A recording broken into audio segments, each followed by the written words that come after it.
ഈ ഹേമ കമ്മിറ്റി റിപ്പോർട്ടുമായും അതിനുശേഷം വന്ന പരാതികളിലും എപ്പോഴും കോടതി പറയുന്ന കാര്യം പരാതിക്കാരിയുടെ അവരുടെ പ്രൈവസി അത് സ്വകാര്യത മാനിക്കണം എന്നുള്ളത് തന്നെയാണ്. പക്ഷെ അതിനിപ്പോൾ ഒരു ഭംഗം വന്നിരിക്കുന്നു, അല്ലെങ്കിൽ അതിലൊരു പരാതി വന്നിരിക്കുന്നു എന്നുള്ളതാണ് അടുത്ത വാർത്ത. ലൈംഗിക ആരോപണ കേസുകൾ അന്വേഷിക്കുന്ന പ്രത്യേക അന്വേഷണ സംഘത്തിനെതിരെ വിമർശനം ഉന്നയിക്കുകയാണ് പരാതിക്കാരി. അന്വേഷണ സംഘത്തിൽ വിശ്വാസം ഇല്ലാതാകുന്നുവെന്നും തന്റെ സ്വകാര്യത ഇല്ലാതാക്കുന്നുവെന്നുമാണ് പരാതി. മുകേഷിനും ഇടവേള ബാബുവിനും അടക്കം 7 പേർക്കെതിരെ പരാതി നൽകിയ നടിയുടേതാണ് ഈ ആരോപണം. ആദ്യം നമുക്ക് ആ പരാതി കേൾക്കാം.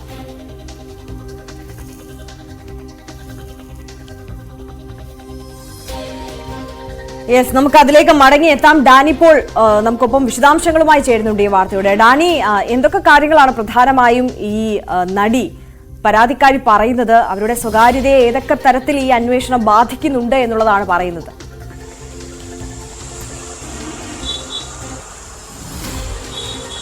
അതിൽ പ്രധാനമായും അവർ ആരോപണം ഉന്നയിക്കുന്നത് അവരുടെ ഈ സമൂഹ മാധ്യമ അക്കൗണ്ടുകൾ അതിൽ പൂർണ്ണമായും തന്നെ അവർക്ക് അതിൽ നിന്ന് മാറി നിൽക്കേണ്ടി വരുന്നു. അതിൽ അവർക്കൊരു വിലക്ക് ഏർപ്പെടുത്തിയതുപോലെ അവർക്ക് അത് ഉപയോഗിക്കാൻ കഴിയുന്നില്ല. ഫേസ്ബുക്ക് അക്കൗണ്ട് അടക്കമുള്ള കാര്യങ്ങൾ അവർക്ക് ഉപയോഗിക്കാൻ കഴിയുന്നില്ല. അതിൻ്റെ മുഴുവനായുള്ള ഒരു പാസ്വേഡ് അടക്കമുള്ള കാര്യങ്ങൾ നേരത്തെ അന്വേഷണ സംഘം ആവശ്യപ്പെട്ടതനുസരിച്ച് ഇവർ നൽകിയിരുന്നു. പക്ഷേ അതിപ്പോൾ പൂർണ്ണമായും അവരുടെ ഒരു നിയന്ത്രണത്തിലേക്ക് അടക്കം വന്നിരിക്കുന്നു. തനിക്കത് ഉപയോഗിക്കാൻ കഴിയാത്ത രീതിയിലേക്ക് മാറിയിരിക്കുന്നു എന്ന് പറയുന്നു.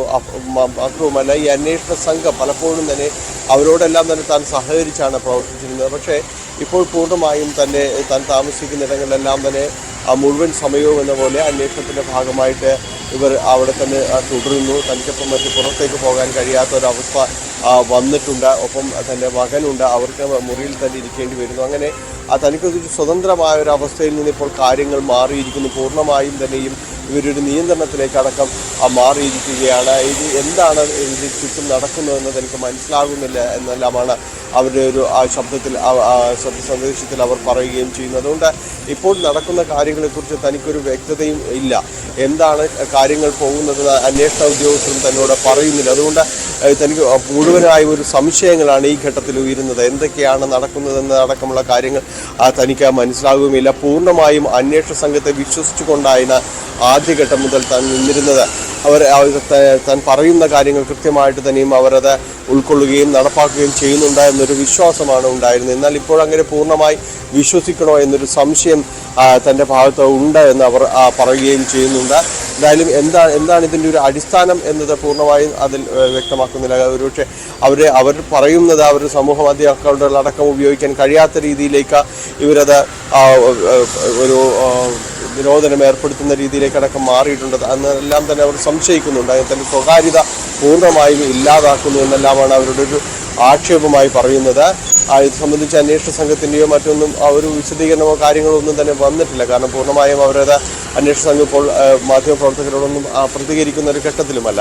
സ്വാഭാവികമായും അന്വേഷണത്തിൻ്റെ ഭാഗമായിട്ട് ചില നിയന്ത്രണങ്ങളോ കാര്യങ്ങളോ എല്ലാം തന്നെ സ്വാഭാവികമായും വരാറുണ്ട് എല്ലാ കേസുകളിലും തന്നെയും. അപ്പോൾ ആ കാര്യങ്ങളെല്ലാം ഇതിൻ്റെ ഭാഗമായിട്ട് നടപ്പാക്കുന്നതിലുള്ളൊരു മറുപടിയാണോ ഇതൊന്നും വ്യക്തമല്ല. എന്തായാലും അവർ അയച്ചിരിക്കുന്ന അവരുടെ ശബ്ദ സന്ദേശത്തിൽ ഇതാണ്: തൻ്റെ സ്വതന്ത്രത ഇല്ലാതാക്കുന്നു, സ്വകാര്യത ഇല്ലാതാക്കുന്നു, തനിക്ക് തൻ്റെ ഫേസ്ബുക്ക് അക്കൗണ്ടുകളടക്കം ഉപയോഗിക്കാൻ കഴിയാത്ത രീതിയിലേക്ക് മാറിയിരിക്കുന്നു. ഇത് വല്ലാത്ത രീതിയിൽ തന്നെ അലോസരപ്പെടുത്തുന്നുണ്ട്. മുഴുവനായിട്ട് തന്നെ ഒരു നിയന്ത്രണത്തിലേക്ക് അടക്കം കാര്യങ്ങൾ വന്നിരിക്കുന്നു. എന്താണ് തൻ്റെ കേസുകളിലും നടക്കുന്നത്, അന്വേഷണം നടക്കുന്നത് ഏത് രീതിയിലാണ് എന്നൊന്നും തനിക്ക് അറിയാൻ കഴിയാത്ത രീതിയിലേക്കാണ് ഇപ്പോൾ കാര്യങ്ങൾ പോകുന്നത്. ഒന്നും തന്നോട് അന്വേഷണ സംഘം വ്യക്തമാക്കുന്നില്ല, പറയുന്നില്ല എന്നാണ് ഇവർ പറയുകയും ചെയ്യുന്നത്. ഡാനി, ഇപ്പോൾ ഏതെങ്കിലും രീതിയിലുള്ള നടപടികൾ, നിയമ നടപടികളുമായി അവർ മുന്നോട്ട് പോകാനുള്ള താല്പര്യപ്പെടുന്നുണ്ടോ? പരാതി നൽകാനോ അന്വേഷണ സംഘത്തിനെതിരെ പരാതി നൽകാനോ ഒക്കെയുള്ള തീരുമാനത്തിലാണോ ഈ പരാതിക്കാരി ഇപ്പോൾ?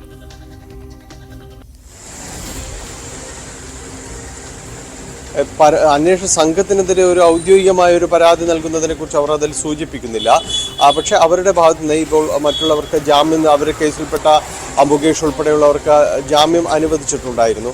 അപ്പോൾ അത്തരം ജാമ്യത്തിനെതിരെയും മറ്റും നീങ്ങുന്നതിൻ്റെ ഭാഗമായിട്ട് അവർ നിയമോപദേശം അടക്കം തേടിയിട്ടുണ്ട്. താനും നിയമത്തിൻ്റെ വഴിക്ക് തന്നെ പോകുമെന്നെല്ലാം തന്നെ അവർ നേരത്തെ വ്യക്തമാക്കിയിരുന്നതാണ്. അപ്പോൾ അത്തരം കാര്യങ്ങളിൽ തനിക്ക് പറയാനുള്ളതടക്കം താനും ഈ നിയമ പോരാട്ടത്തിൽ തന്നെയാണുള്ളത്. പറഞ്ഞ കാര്യങ്ങളിൽ ഉറച്ചു നിൽക്കുന്നു. കോടതി അവർക്ക് മുൻകൂർ ജാമ്യം അടക്കമുള്ള കാര്യങ്ങൾ നൽകിയിട്ടുണ്ട്. പക്ഷേ അത്തരം ഈ മുൻകൂർ നൽകിയതിനെതിരെ താൻ തന്നെയും നിയമ പോരാട്ടത്തിന് ഇറങ്ങും എന്ന് തന്നെ അവർ നേരത്തെയും വ്യക്തമാക്കിയിരുന്നൊരു കാര്യമാണ്. അതിനുശേഷമാണ് അവർ അഭിഭാഷകരടക്കം കാണുകയും അവരെ ചുമതലപ്പെടുത്തുകയും ചെയ്തതായിട്ട് നേരത്തെ അറിയിച്ചിരുന്നു. അതിനുശേഷമാണ് ഇപ്പോൾ പുതിയ രീതിയിൽ അവരൊരു ശബ്ദ സന്ദേശം അയച്ചിരിക്കുന്നത്. തനിക്ക് നിയന്ത്രണങ്ങൾ ഏർപ്പെടുത്തിയിരിക്കുന്നു, ഇത് നീതീകരിക്കാൻ കഴിയില്ല എന്നതടക്കമുള്ള കാര്യങ്ങൾ പറഞ്ഞുകൊണ്ട് ഇപ്പോൾ പുതിയതായിട്ട് ഈ ശബ്ദ സന്ദേശം അയച്ചിരിക്കുകയും ചെയ്യുന്നു. എന്തായാലും ഇതിനോട് ഒരു ഔദ്യോഗിക പ്രതികരണം അന്വേഷണ സംഘത്തിൻ്റെ ഭാഗത്തു നിന്നോ ഇവിടെ നിന്നോ ഉണ്ടായിട്ടില്ല. എന്തായാലും എന്താണ് ഇതിൻ്റെ ഒരു സാങ്കത്യം എന്നത് ഇപ്പോൾ വ്യക്തവുമല്ല. ഇതിൽ നിയന്ത്രണങ്ങൾ സ്വാഭാവികമായും ഈ അന്വേഷണത്തിൻ്റെ ഭാഗമായിട്ട് വരുമ്പോൾ അത്തരം കാര്യങ്ങൾ ഉണ്ടാകുമെന്നാണ് ഇതിൽ ഉദ്യോഗസ്ഥർ പറയുന്നത്. സ്വാഭാവികമാണ് അത്തരം കാര്യങ്ങൾ. അതിൽ ഈ രീതിയിൽ അസ്വസ്ഥപ്പെടേണ്ടത് എത്രമാത്രമുണ്ട് എന്നതടക്കം അവർ തന്നെ പരിശോധിക്കേണ്ടതാണെന്നും വിശദീകരിക്കുകയും ചെയ്യുന്നുണ്ട്. തീർച്ചയായും ഡാനി പോളാണ് വിശദാംശങ്ങൾ നൽകിയത്. എന്തായാലും പരാതിക്കാരി പറയുന്നത് അവരുടെ സ്വാതന്ത്ര്യം ഹനിക്കപ്പെടുന്നു, സ്വകാര്യത മാനിക്കപ്പെടുന്നില്ല. അന്വേഷണ സംഘത്തിനെതിരെ അത്തരത്തിലുള്ള പരാതികളൊക്കെയാണ് എന്തായാലും പരാതിക്കാരി പരിഹരിക്കേണ്ടതുമാണ് എന്നുള്ളതാണ്. കാരണം കൂടുതൽ ആളുകൾ പരാതിയുമായി രംഗത്തേക്ക് വരാത്തത് ഇതൊക്കെ ഭയന്നുകൊണ്ടാണ്. തീർച്ചയായും അങ്ങനെ ഒരു പരാതിക്കാരി